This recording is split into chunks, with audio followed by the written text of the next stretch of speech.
So hello there once again. This time I'm going to discuss lightweighting through biomimicry or biomimetic lightweighting. We're going to discuss different strategies which is followed in nature to reduce weight.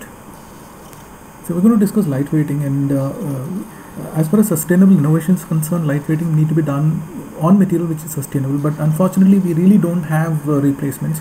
So we're going to discuss lightweighting in that context, and lightweighting has two immediate impact. One is reducing material means reducing mining.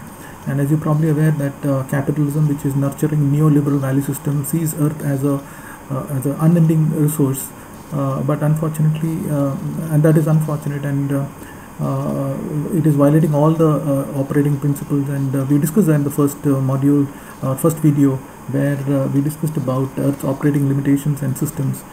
So that is one. The first is reducing material, and second is reducing pollution, reducing emission. Emission two level. One is the pollution which is there in the big cities, and the manufacturing leads to pollution. And second is the greenhouse gas effect, which is emitted in the manufacturing process, and that will be reduced. So immediate two effects are there, and we are going to depend on 3.8 billion years of R&D which is available for us to tap. And the strategies we're going to discuss is the way which nature is evolved to reduce the weight.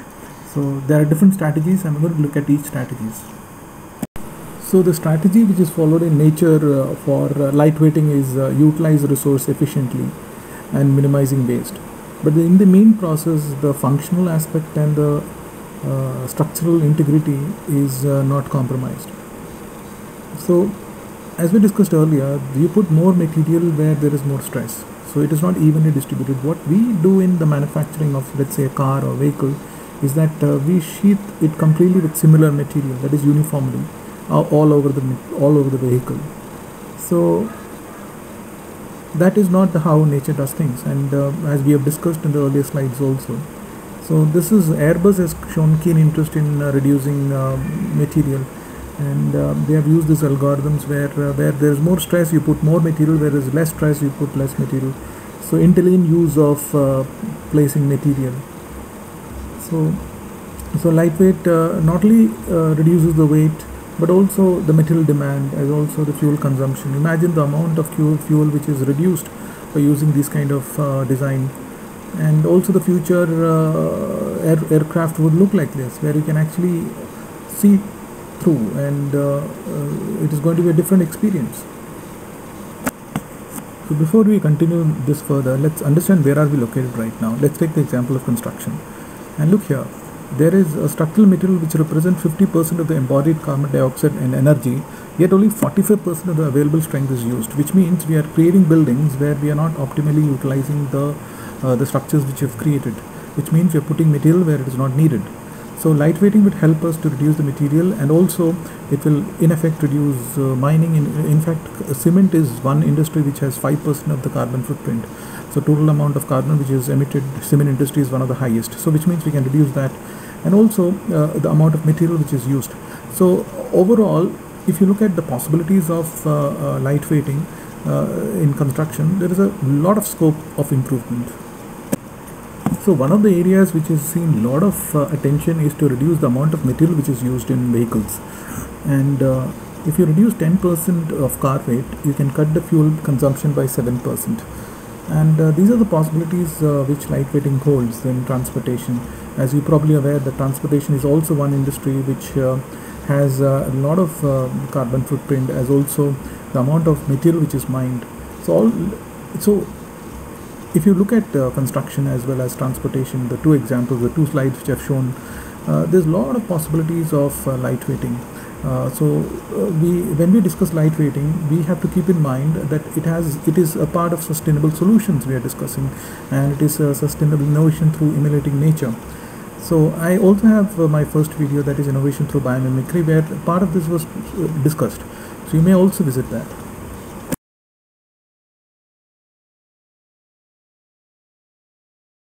So to be more specific, these are the 5 materials, the production of which is having the maximum carbon footprint. So the idea here would be that we completely avoid this material, so it has to reduce the complete zero carbon emissions.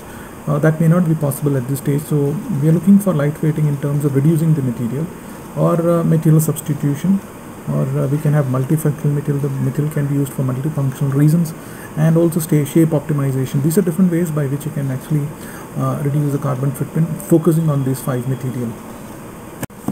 So we're going to discuss about nature strategies for lightweighting from henceforth, and the first one here is putting material where it is needed. And these are the nature's repository, 3.8 billion years of repository which is available, the R&D material which is available for us. And the first one we are going to focus is putting material where it is used, where it is needed. And if you recall, in the first video we discussed about slime mold and how it is able to optimally optimize the path and utilize less material.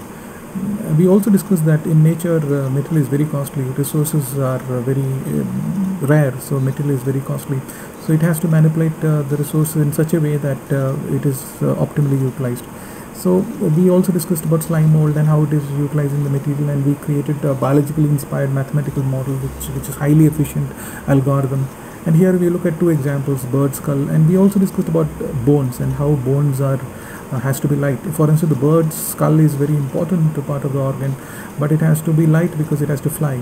So it is optimizing the utilization of material here, and we can learn from this, and we can have buildings. There are examples of material which is structures which is utilizing this concept. Or we have another example is seashell inspired bridges, so where we use less of material. So putting material where it is needed is the first strategy which we looked into. So the next strategy for lightweighting is shape is cheaper than material. In nature, shape is free, material is costly. So nature invests in shape, indeed multifunctional use, and it has become a template for lightweighting. You see, the plastic pollution is one of the major problems we are facing these days, and ideally it should be banned, but as long as efficient alternatives are not found, this can only be phased out.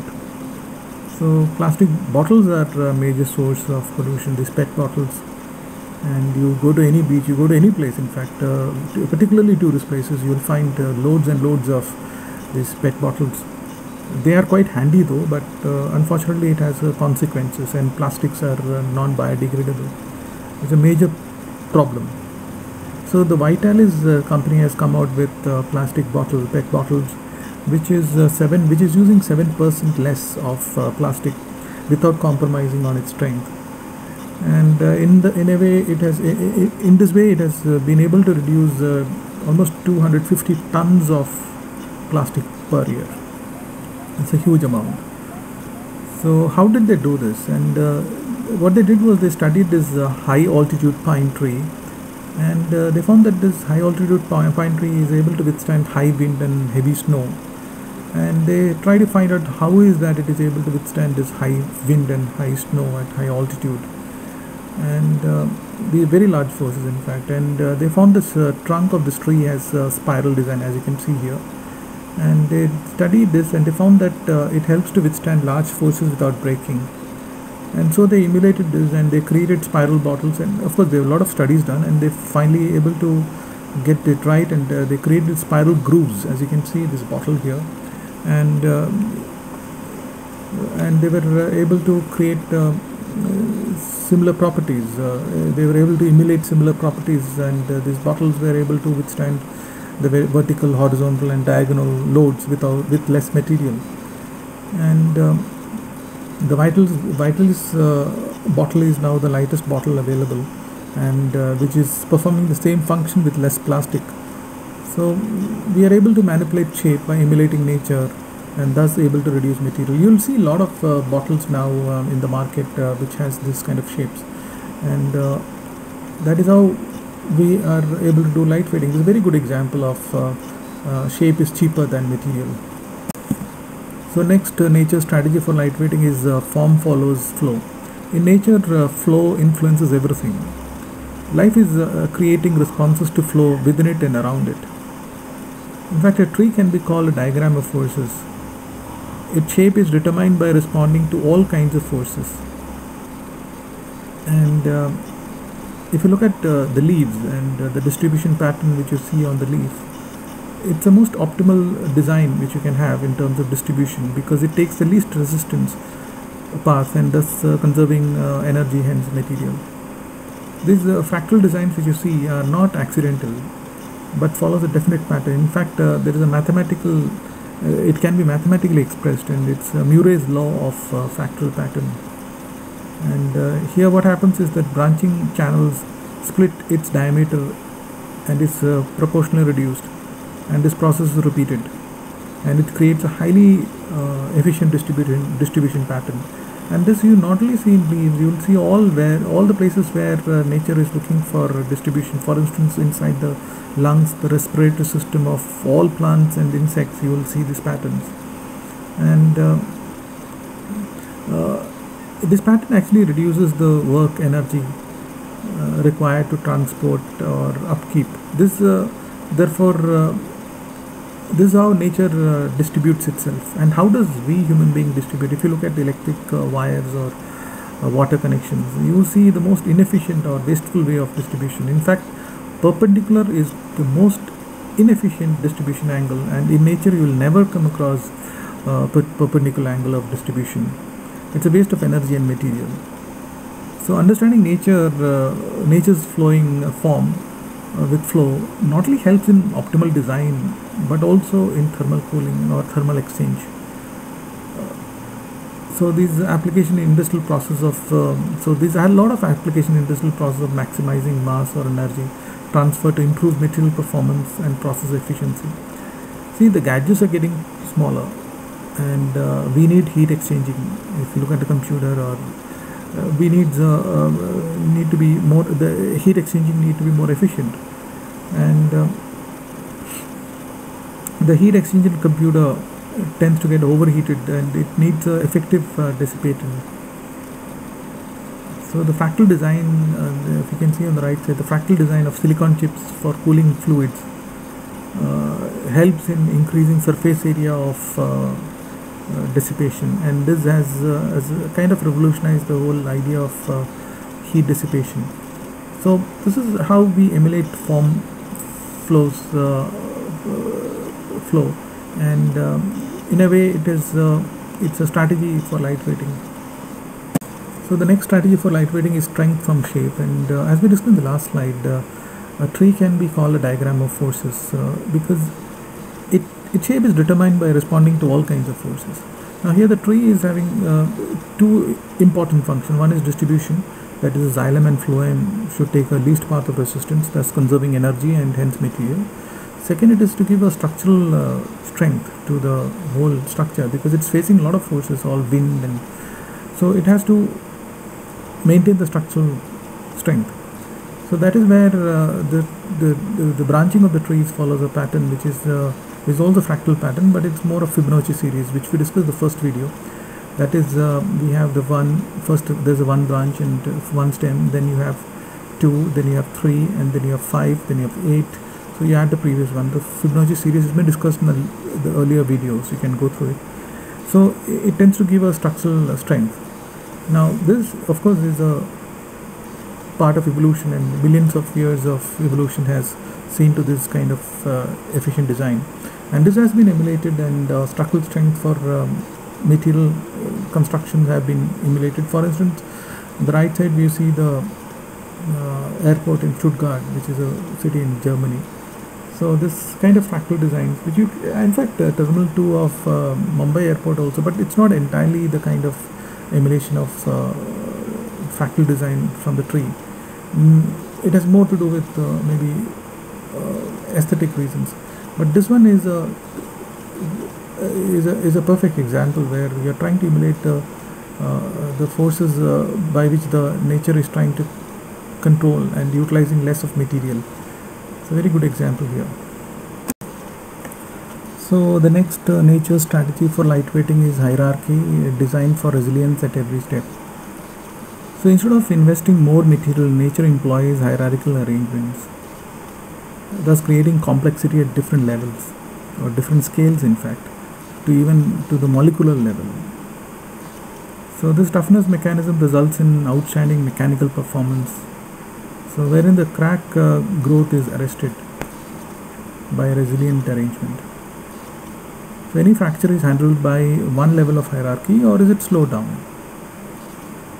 So it creates kind of damage tolerance and mechanical robustness to structure, and comes from the hierarchical arrangement of each constituents. So numerous examples are there, like for instance you have our bone, which is shown here in the picture here. So hard biomaterials like bone or wood, antlers of deer, or in fact our hair also has this kind of arrangement, which leads to resilience. And of course the example of Eiffel Tower, where there's a truss within truss, which creates a strong hierarchical structure. So this is another example of strategy for lightweighting. So having understood hierarchical strategy for lightweighting, let's get a much more sophisticated hierarchical arrangement, that is resilience in joints. And this is from the example of diabolical ironclad beetle, which is Nosoderma diabolicum, which is found on the west coast of US, and it's a flightless beetle. Now the amazing thing about this beetle is that it can withstand a weight up to 150 newtons, which is about 15 kg, which comes to about 3,900 times its own weight. For in human terms, which is about a person, say about 100 kg weight, should be able to withstand 3,900 tons of weight, which means he should be able to carry 900 elephants. This is the amount of weight this particular beetle can withstand. It's an amazing achievement. So how does this particular beetle does it before its exoskeleton starts cracking? So X-ray analysis and microstructural analysis found that they have interlocking jigsaw-like suture joint, which you can see on the right side here, which gives it a crash-resistant quality. It's a synergistic strengthening and toughening mechanism. So these are interlocking blades, which prevents pulling apart. Therefore, it's an energy dissipating strategy. So as the suture delaminates, which is fractures in layers, it's a gradual, graceful deformation, thus mitigating catastrophic failures. So if you look at our structures, the major problem is fatigue problem in machineries, or where the metal and composite joined by mechanical fasteners. So this fastener which human beings, which we produce, is add to the weight and initial stress, and it leads to corrosion and fracture. It leads to decreased performance of the system and need to be replaced every now and then. So this is the problem we are facing, and so the challenge here is joining together different material without limiting their ability to support weight or load. So this is where diabolical beetle, ironclad beetle, provides the strategy of interfacial sutures with robust, predictable failure. It's an amazing example of resilience in joints. So composites have always attracted attention, and composite is strength in synergy. Nature creates composites which are tougher than the constituents. We have discussed abalone shells in the last video. It's a composite of calcium carbonate and protein. These mineral composite is 30,000 times more than the strength is more than tougher than the constituents. From human side, we have Mongol composite bow, which gave Genghis Khan the advantage because it was precision. It had a precision of 3 foot ball field, and that was a composite bow. And so the lightweight composites of carbon fiber and plastics have now been used in cars and aircrafts, but these are non-renewable and unsustainable. Therefore, there's a shift towards cellulose-based composites. Cellulose are abundant biopolymer, which has been used in clothing and furnitures and papers. So the carbon fiber from the cellulose is now replacing the petroleum-based ones. Take the example of tree here. The amazing, extraordinary strength of the tree, the stems of the tree, is because of composites. These are composite of polysaccharides, lignins, and enzymes and proteins which nature has created, and which gives huge mass for some of these trees, And but now the challenge is designing better composites, and there is no tool to predict the properties of such material, and this slow trial and error method we are having. So we are looking for new ways to improve toughness of composite materials, and that is where we are shifting towards the trial and error, that is evolutionary insights, and that is where the mantis shrimps comes in. And the mantis shrimp on the left side of the slide here is a very important species to study, and these have the fastest strike in known, and their dactyl club can accelerate up to 550 miles per hour and give a punch about 330 pounds, which is about 2500 times the size of the shrimp itself, which is equivalent to 22 caliber gunshot. In fact, if you see in the video, it produces a cavitation, which is super heated bubble, and you can see a flash of light inside the water. Such is the strike rate strength of this particular mantis shrimp. And they studied this mantis shrimp tactile club, and they studied it minutely, and they found it had a spiral helicoidal architecture, which is what we call Boolean structure, and which gives this unique strength, which is actually made of chitin, which is a carbohydrate polymer like cellulose or starch. And this create once it strikes the prey, it creates a micro crack, which twists around the spiral material without actually breaking the fiber. So these micro cracks does not really coalesce into a bigger one. So one big crack and break the exoskeleton. So these twisting cracks, or what we call the spiral micro cracks or the Boolean structures, enable the impact energy for it to dissipate. So now the these kind of fiber reinforced composites are being used, and a lot of potential are there in aerospace or automobile and civil engineering. So the next nature strategy for lightweighting is functional gradient. In nature, material remains same but change gradually for different functions. Unlike what we human beings make, what we do is we make different material for different functions, and then we have to bind it, and then there is a lot of material use.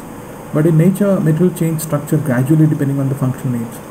So the cell size, the form shift from dense to large or vice versa, as you can see in this diagram here. So the molecular level gradual changing size gives strength. For instance, you have the examples of wood, or even equine hoof, that is horse hoof.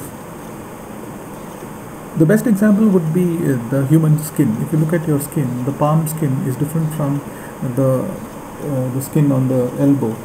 So they are different, but they are the same material. So it functional gradient changes depending on the need. So instead of using different material for different function, nature works through functional gradient by gradually changing dimensions of cell, its composition, arrangement, distribution, and orientation, and so on.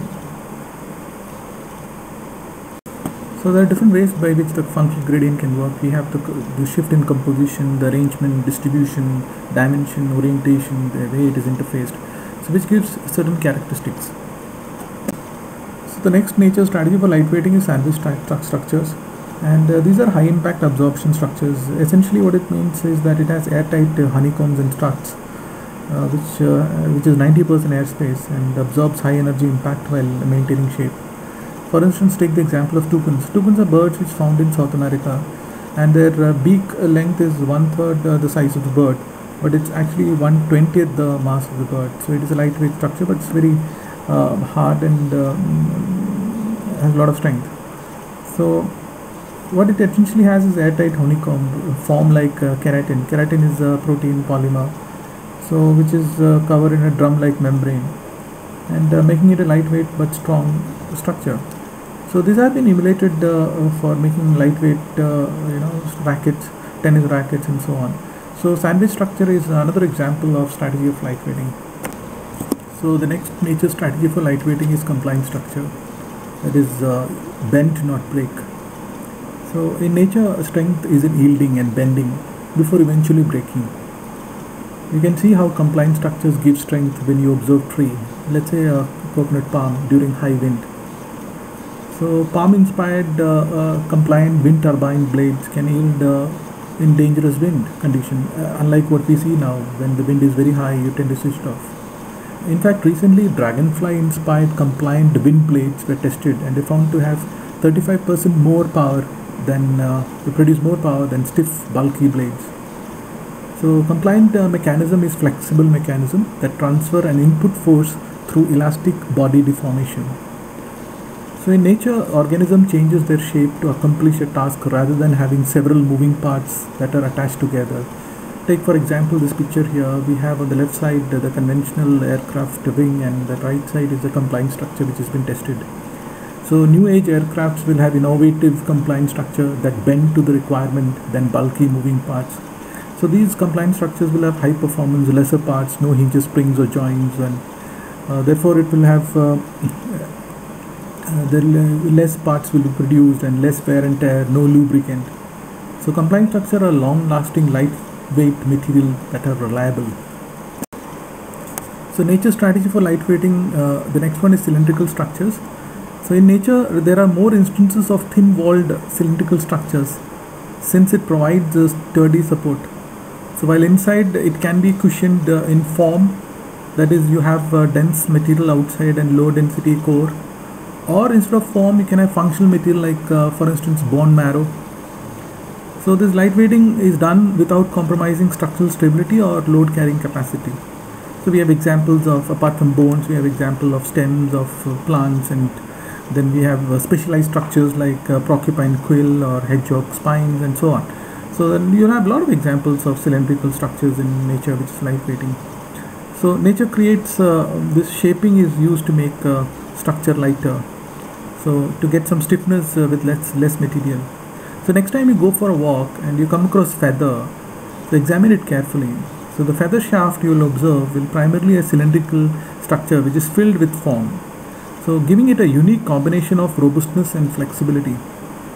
So the example here in the slide here is on the right side we have this hedgehog. So when the hedgehog is at a height and it is threatened by some predator, so what it does, it actually falls down, and in the process while falling down it rolls into a ball. So once when it falls down, its spines absorb the impact. So this is how the hedgehog actually escapes the predator. And there have been innovators, I was reading the other day, so they were trying to work out lightweight helmets which is made out of polymer material that is similar in structure and layout as hedgehog spine. So a lot of innovations happening, and cylindrical structure is a very important way of lightweighting.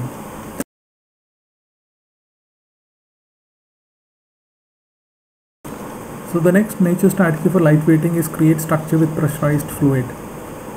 So in nature reduces material use by avoiding permanent structures, and it creates structures on functional requirement.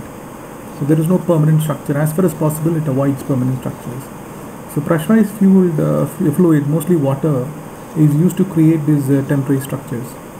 So have you seen when the butterfly comes out of cocoon, and when it comes out it actually uses the fluid, pressurize itself to extend itself. So next time if you happen to be in Bangalore, the butterfly park, there are a lot of opportunities for you to watch cocoons, or you can watch a lot of videos are also there. So or soft meat species like octopus and all, they use pressurized fluid to use their limbs. In fact, the jumping spiders, they use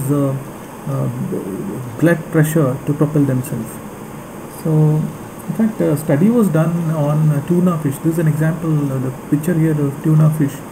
So they found that it has a hydraulic system by which when they're moving fast, they bring out their extra fins, and which works on hydraulic system. So as far as human beings are concerned, air-filled or fluid-filled structures we have during children's park. You have this temporary structures which is created during parties and all that. Or functional requirement is tire is an example where you have fluid or air pressure used to create structure. So nature invests in temporary structures on pressurized fluid for lightweighting.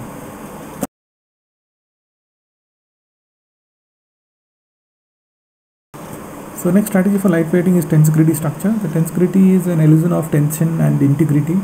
This term was coined by Buckminster Fullerene, and which is to describe strategy of using tension for structural integrity. If you have not watched videos of Buckminster Fullerene on YouTube, you could watch it. A lot of interesting interviews are there. So here the tensegrity is actually integrity of structure which is based on synergy, and that is balancing of tension and compressive components. Now before I go on this further, please watch some videos on tensegrity structures. In fact, I also take classes where we have an exercise on creating tensegrity structures. So although I'm going to discuss it, it's very difficult to understand unless you watch some videos on tensegrity, and that will give you a fair idea. So what happens in tensegrity is that you have the solids which is floating in air held by balance of elastic forces which brings them together. So tensegrity structure is when push and pull have win-win situation, so that they complement each other. So this not only create lightweight structure, but also you can further reduce the weight, further create lightweight by turning compressive stress into tensile stress. That is, the part which is in compression buckle. So if it is too long or too skinny, the part which is too long, it tends to buckle, while the part which is in tension will fail at the yield strength.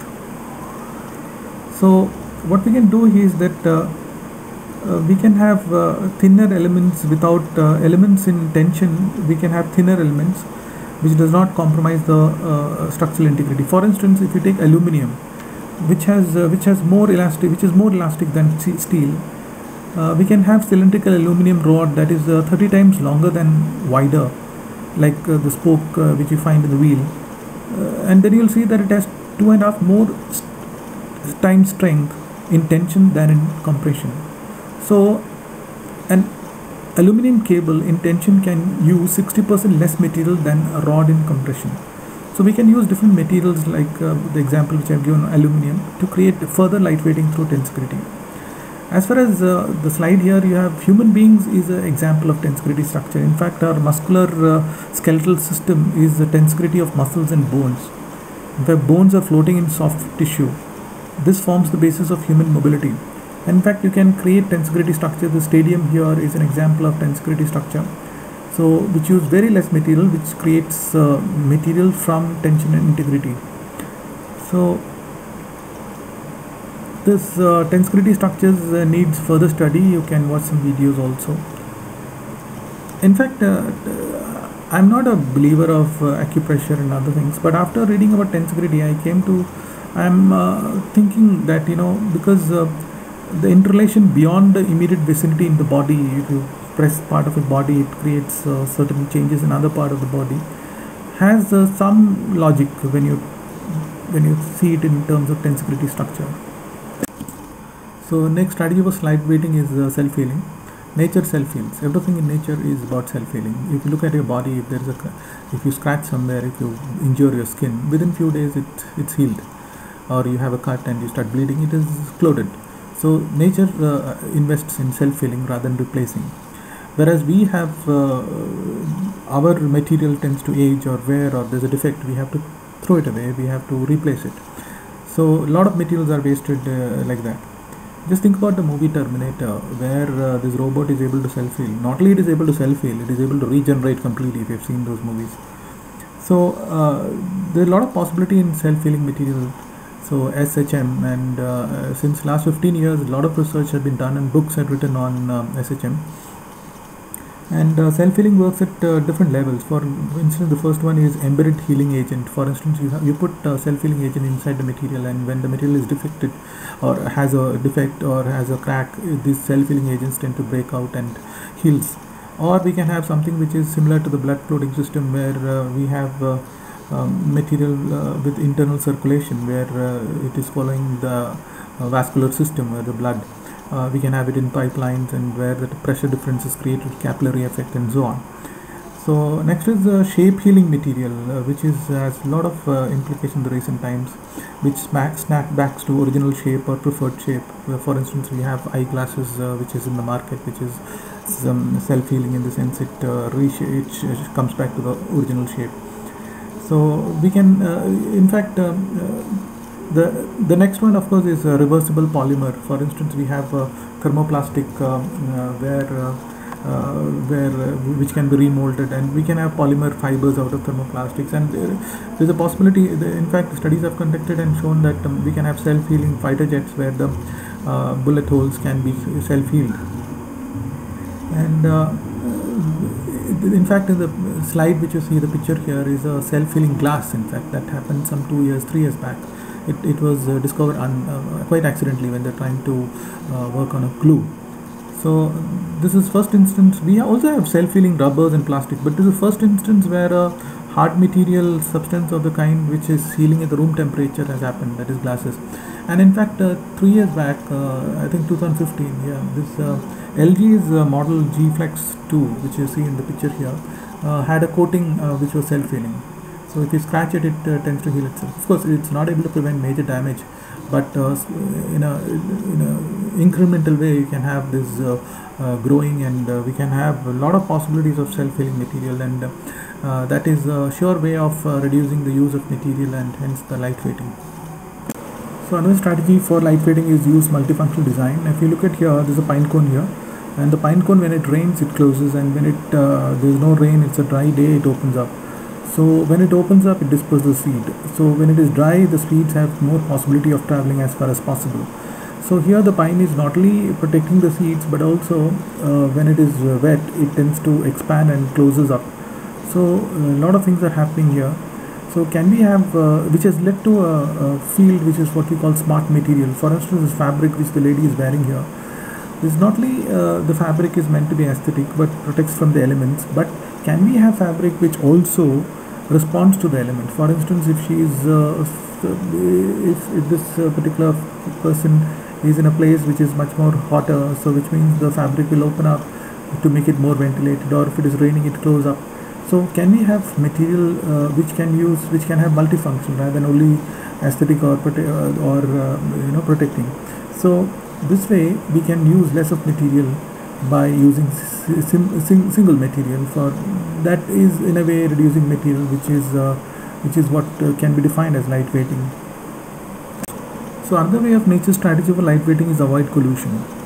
Now if you look at the school swarms of birds or schools of fishes, they move in a group, but they don't collide or with each other, which means they don't really have to invest on protecting itself against collision. So it's a very important understanding. In fact, the video with Biomimetic Manager, we discuss about algorithms or swarm intelligence. So can we have driverless vehicles? We can think of having driverless vehicles where we can algorithms where these vehicles are not going to come in contact with each other. So which means what we discussed the first slides here, the earlier slides, that we can input more material where there's a lot of stress. So we don't have to input material where there's a possibility of accident, where we put in front of vehicle to prevent accidents, or in case of accident it prevents damage. So we don't really have to put material there when there is no possibility of accidents, when we have algorithms where in case of driverless vehicles where the vehicles are moving in such a manner that there is no possibility of accidents or collisions.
So nature strategy for lightweighting, streamlining to optimize the next one.